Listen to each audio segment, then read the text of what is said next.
Good morning, world. Good morning, Nigeria. Good morning, Kora. And good morning, beautiful city of Ilorin. It's a beautiful, beautiful morning this Friday morning, 21st of March 2025, and it's 21st of Ramadan as well, 1446 after the Hijrah of Prophet Muhammad. So, how's the fasting going? Hope it's moving slow and steady. So, Allah will answer all of our ibadah and accept them, inshallah. Welcome to today's episode of Newspaper Review on Emirate Radio. Emirate Radio is located behind the Federal Ministry of Environment's Old Jebba Road, Ilorin, Kwara State, Nigeria. So continue to stay with us this morning.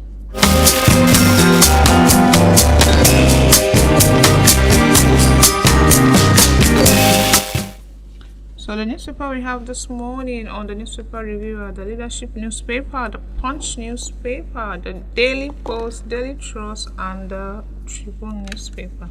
So stay with us.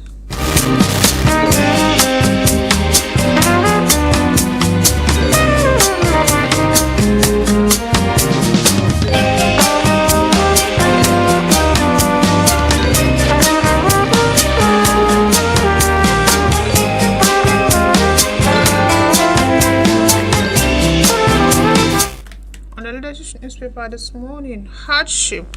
Parents protest as federal government hikes PTA levels in Unity schools. Angry parents across all Unity schools in Akwa Ibom State have protested the Federal Ministry of Education's unilateral increase of the Parent Teachers Association levy by 120%. It was gathered that the fee had been 5,000 per time, but according to the circulated date, 18th March 2025, and signed by the Permanent Secretary, Federal Ministry of Education, Dr. Nasir Sani Gorzo, it was jacked up to maximum of 12,000 naira, sparking outrage by distraught parents who lamented that such unilateral increase was insensitive, considering the hard times currently facing most parents.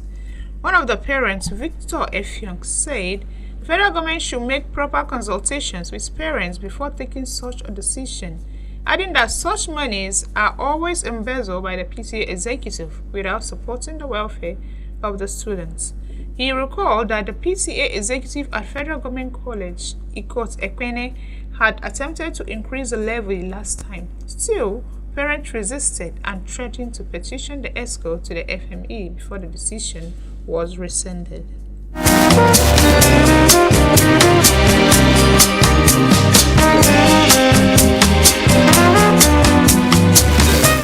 Still on the Leadership newspaper this morning, Governor Yusuf orders political appointees to declare assets. Kano State Governor Abba Yusuf has directed all political appointees in the state to declare their assets with the National Code of Conduct Bureau to ensure compliance with legal requirements. The governor's directive was contained in a statement by a spokesperson, Sanusi Bature Dawakin Tofa, during an iftar gathering at the government house, where the governor met with heads of government agencies and special advisors. According to Governor Yusuf, the CCB's Kano office reports that 60 to 70% of state appointees had yet to complete their asset declaration. He urged them to rectify this immediately to avoid legal consequences. They appealed to me to direct you to do so to avoid the consequences of non-declaration of assets, which is enshrined in the Nigerian Constitution, he stated.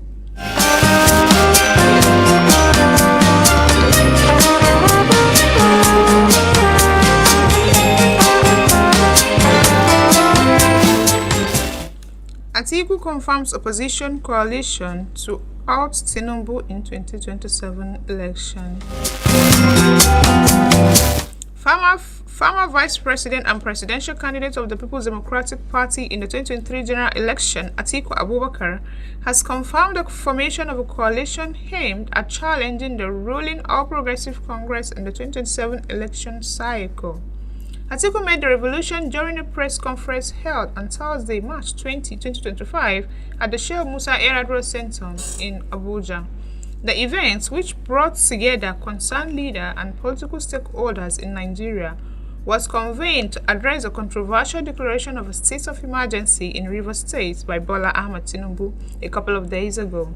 When asked whether the emerging coalition would serve as a major opposition against the APC in the upcoming elections, Atiku responded affirmatively, saying yes. His confirmation signaled a significant political realignment as opposition forces strategize to challenge the APC's dominance in the next election cycle. Which details of a coalition remain unclear, the move suggested intensified efforts by opposition leaders to present a united front against the ruling party.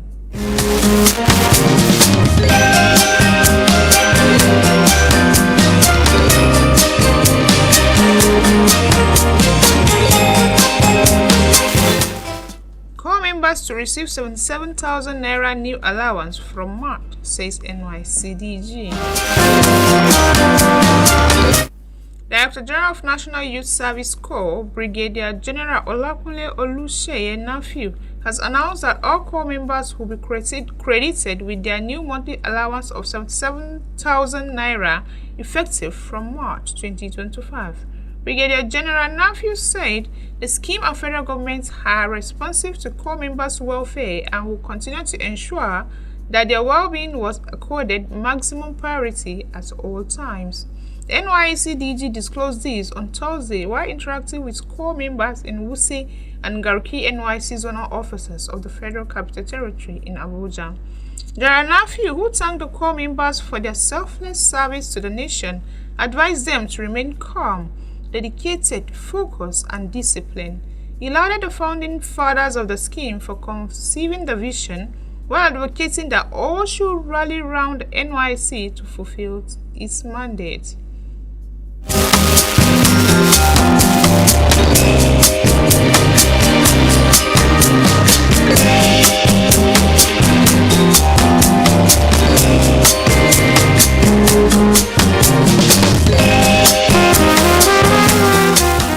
And on the Punch newspaper this morning, falling containers ground motorists on Lagos-Ibadan Expressway.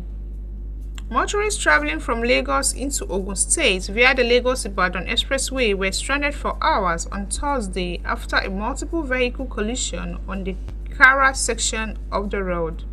Punch Metro correspondents who monitored Thursday gridlock observed that the traffic jam stemmed from two accidents at various points along the expressway.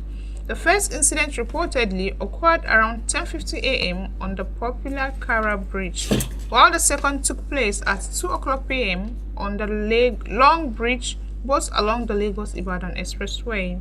The accident on the Kara Bridge led to a container falling and obstructing traffic, leaving motorists stranded for hours.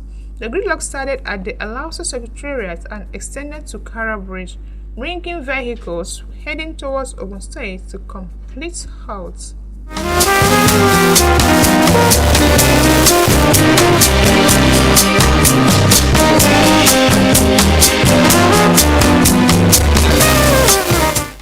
Still on the Punch newspaper this morning, APC backs Tinubu as Atiku, Obi, El-Rufai intensify coalition talks. The 2023 presidential candidate Atiku Abubakar of the People's Democratic Party and Peter Obi of the Labour Party, along with former Kaduna State Governor Nasir El-Rufai, have announced the formation of a coalition of opposition leaders to challenge President Bola Tinubu in 2027.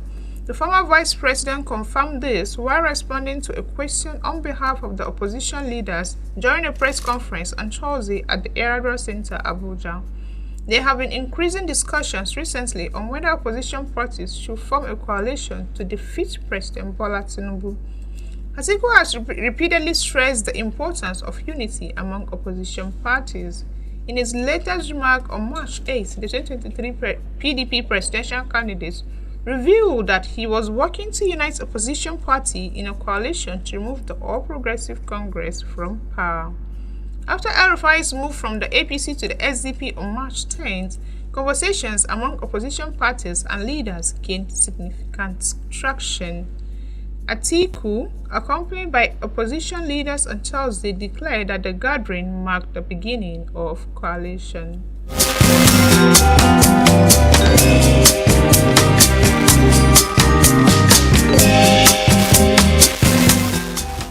Still on the Punch newspaper this morning, teenager shot by Imo landlord dies after surgery. Barely 24 hours after surgery, the teenager shot on Monday by a landlord for jumping into his house to retrieve a ball during a game of football in a school field, Paul, has been pronounced dead by the medical team at the Special Hospital Umuguma, Owerri. Paul's guardian, Mr. Jonathan Odikawa, a septuagenarian, told Punch Metro that his ward passed away on Thursday afternoon. Punch reported on Wednesday that Paul, 16-year-old and a student of Urban Secondary School in the Area N World Bank housing area of Owerri, had jumped over a school fence to retrieve a ball that entered the yet-to-be-identified landlord's premises on Monday. However, the property owner got offended and shot Paul in the waist, leaving him to battle for his life at the hospital. Odikawa had on Wednesday appealed to people to pray for the recovery of his ward, as he was being wheeled into the theater to find out where his bowel movements were impaired.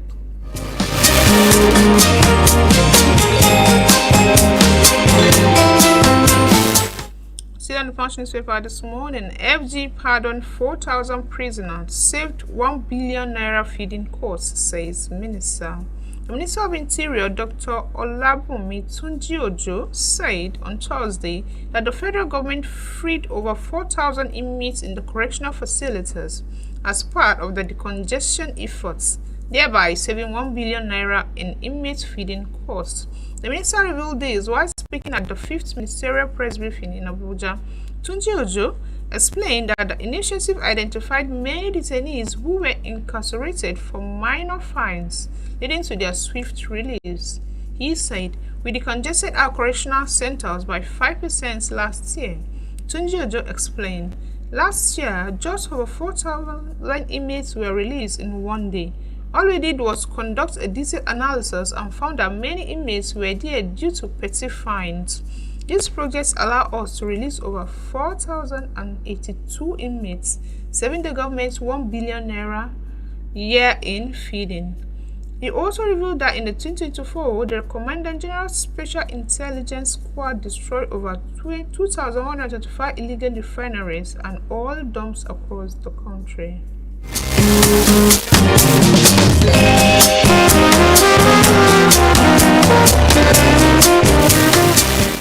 Still on the Punch newspaper this morning, how drunk policeman killed my son. Niger widow cries out.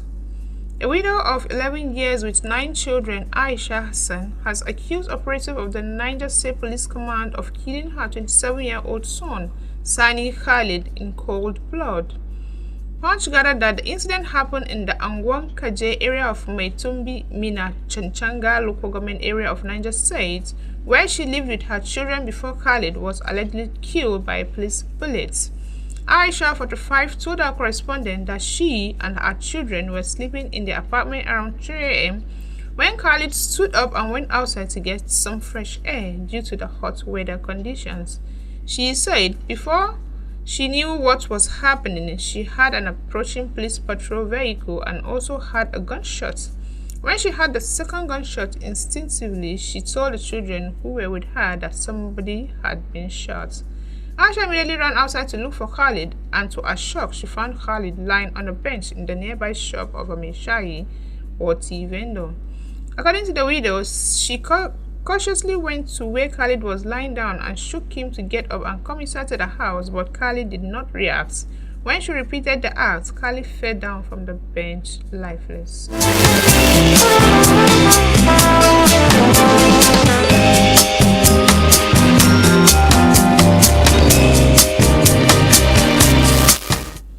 Still on the Punch newspaper this morning, FG begins rehabilitation of 32-kilometer Bauchi roads. Federal government, through the Federal Road Maintenance Agency, has kick-started the maintenance and repair works on 32 kilometers road in Bauchi State ahead of the rainy season.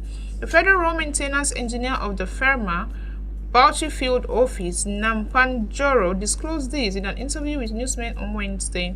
Joro, who assured that the federal government was more concerned about the safety of lives of Nigerians plying the roads on a daily basis and more especially during festive periods, said this was the reason behind the maintenance of the major roads. He explained that the projects were under the 2024 budget, adding that even though the contractors delayed reporting to the site, the works were almost completed.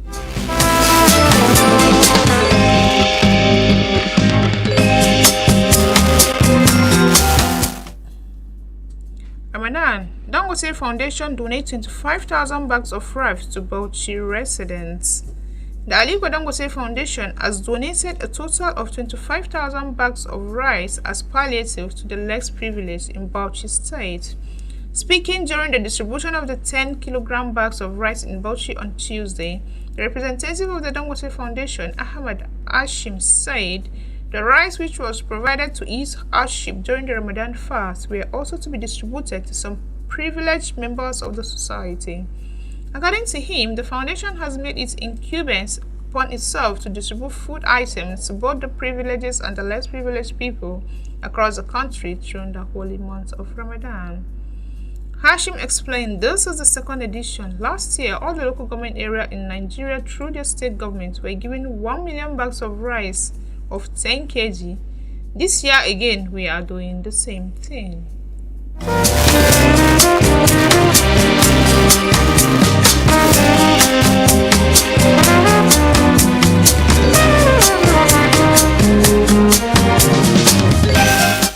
And on the Daily Post newspaper this morning, no political gang-up will stop Tinubu's re-election, says Ganduje.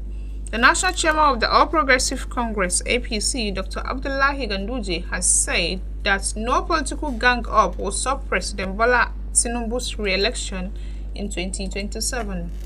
Newsmen gathered that former Vice President Latifah Ibrahim-Arowona had on Thursday announced that a coalition of opposition political parties that will defeat the ruling party and Tinubu has been formed.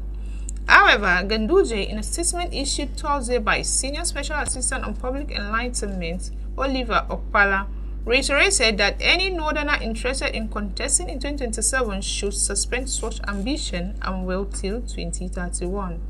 He added that his support for Tinubu's re-election in 2027 is unshakable and stands like the rock of Gibraltar.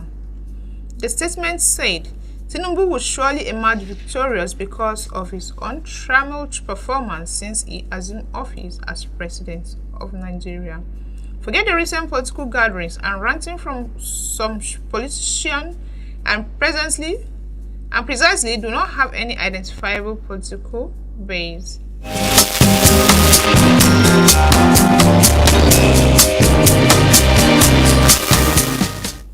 Still on Daily Post newspaper this morning, Fubara hits back over allegations in Tinubu's broadcast lists weakest faults. The suspended governor of Rivers State, Similayo Fubara, has responded to some of the allegations made by President Bola Tinubu in his nationwide broadcast on Tuesday night. During the broadcast, Tinubu declared a state of emergency in the state. The president also suspended Fubara and members of the River House of Assembly for 6 months. Tinubu appointed Vice Admiral Iboket Ibas, retired, as sole administrator of the state. Fubara, in a statement signed by Chief Press Secretary Nelson Chukwudi, denied some of the allegations made in the broadcast. According to him, the River State House of Assembly complex was not abandoned after it was demolished, but was under 80% completion. The statement read in part, first, it is important to clarify that Governor Fubara has nothing to do with threats by militants and also did not in any way telegraph reported attacks on any oil facility in the state. Fubara also claimed that some developments in River State were owing to a controversial remark made by Nyesom Wike, FCT Minister, about the Ijo.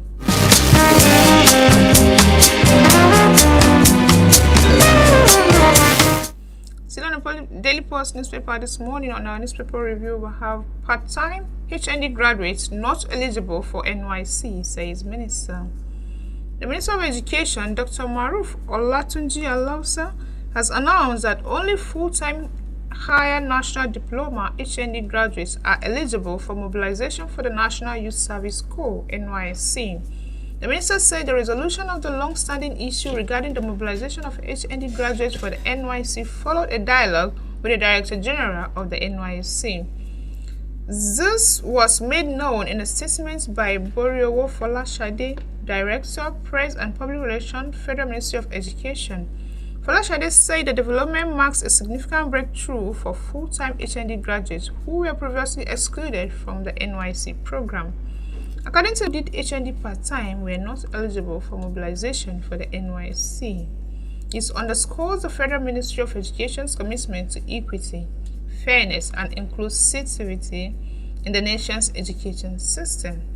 To facilitate a seamless mobilization process, the National Board for Technical Education has been directed to expedite the collation of data for eligible HND graduates. And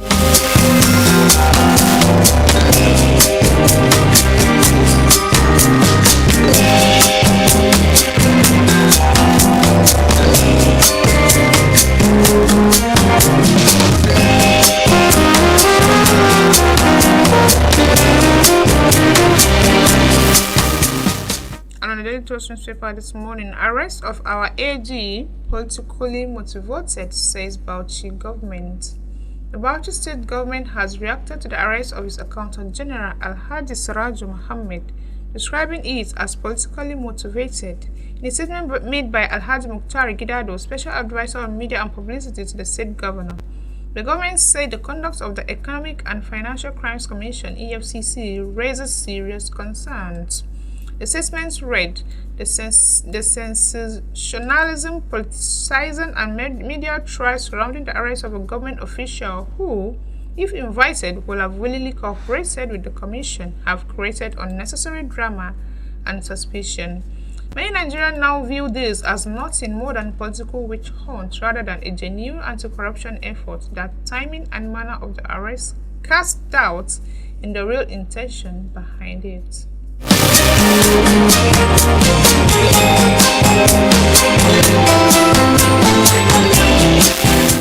Still on Daily Trust newspaper this morning, favorism allegation against NACON chairman unfounded, says group. A group, Progressive Northern Youth, has refuted the allegation of favorism and unjust posting against the chairman of the National Hajj Commission of Nigeria, Professor Abdullahi Saleh Usman.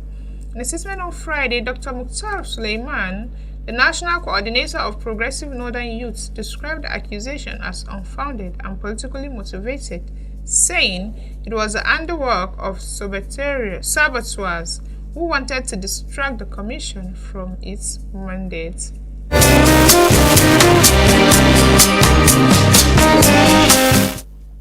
Still on the Daily Trust newspaper this morning, it is time to end malnutrition, Shettima tells NCN. Vice President Kashim Shettima has declared that it is time to move beyond talk and take decisive action to end malnutrition in Nigeria. Directing members of the National Council on Nutrition, NCN, ministries, departments, and agencies to adopt a multi-sectoral approach to the ongoing efforts.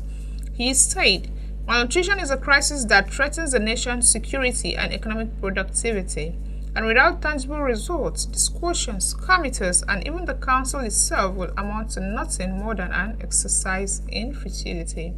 Shettima, who spoke on Wednesday during a virtual meeting of NCN at the presidential villa in Abuja, said, beyond statistics, nutritional deficiencies are a palpable reality. We are dealing with a crisis that threatens both our national security and economic productivity. Malnutrition is not just a health issue. It is a silent emergency that affects cognitive development, weakens our workforce, and slows down the engine of national growth.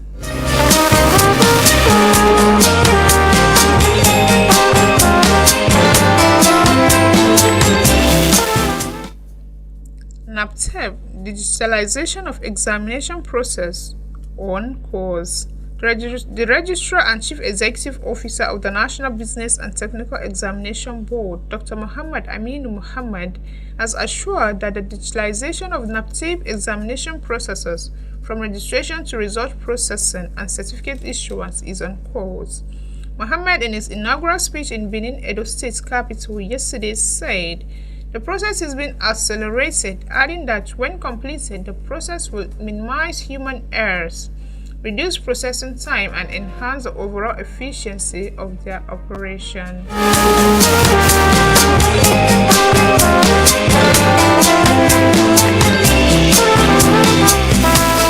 And lastly, on this morning's paper review, we have palliative stampede. Oyo drops charges against Oni's ex-wife, Hamza. The Oyo State High Court has dismissed the criminal charge brought against the former queen of the Oni of Ife, Naomi Silekola, a school principal, Abdullahi Fasasi, and musician Oriyomi Hamzat over the fatal stampede that took place in Ibadan. The stampede occurred at Islamic High School, Bashoron, in December 2024, leaving about 30 pupils dead. The 3 persons have been standing trial for their alleged roles in the stampede. They were initially remanded at the Agbo Decoration Facility and granted bail on January 14th with the sum of 10 million naira and 2 sureties in life's time. In January, the state government filed an 18-count criminal charge, including conspiracy to commit murder, manslaughter, criminal negligence, and other related charges against the child. However, the Ibadan High Court struck out the case after it was withdrawn by the Commissioner of Justice and Attorney General Abiodun Aikomo. Speaking after the court session, Aikomo said the state decided to withdraw the case as the suspect showed empathy and compassion. Abdulwahid Olajide, counsel to Fasasi, said the family of the victims and the defendants reached an agreement to settle the matter out of court.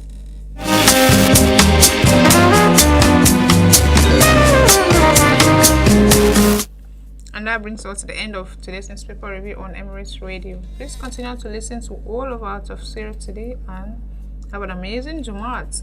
Have a great weekend as well. Stay safe. I am Latifah Ibrahim-Arowona.